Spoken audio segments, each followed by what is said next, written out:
তাহলে আজকে যেহেতু তোমার বক্সিং এর একদম প্রথম ক্লাস, তুমি আগে কখনো বক্সিং করো নাই, সেই হিসাবে আজকে প্রথম দিন হিসাবে আমরা বক্সিং এর একদম ফাউন্ডেশনাল বেসিক কয়েকটা জিনিস শিখবো। তার মধ্যে এক নম্বরে আমরা এখন শিখবো হচ্ছে যে বক্সিং এ পাঞ্চ গুলো করার জন্য আমরা হাত কিভাবে খুলবো।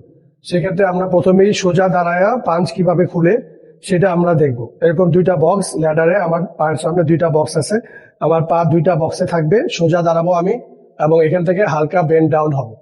তারপরে আমার ফিস্ট দিয়ে আমি চিন গার্ড করব, এলবো বডির সাথে থাকবে। এই পজিশন থেকে আমি হাত খুলবো, কিভাবে আমার পাঞ্চে হাত খুলে। সো এই জিনিসটা আমি একটু সাইড ভিউ থেকে দেখাবো।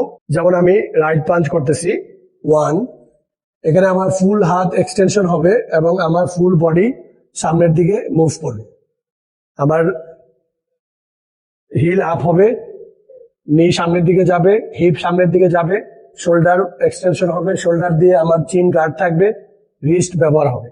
সেক্ষেত্রে আমি 6টা পাঞ্চ করে দেখাচ্ছি। 1, 2, 3, 4, 5, 6। এই জিনিসটা আমরা একটা রাউন্ড অথবা দুইটা রাউন্ড, 3 মিনিটের একটা রাউন্ড, মাঝখানে 1 মিনিট রেস্ট, আমরা স্লোলি মেকানিজমের দিকে মনোযোগ দিয়ে 3 মিনিটের একটা অথবা দুইটা রাউন্ড প্র্যাকটিস করব।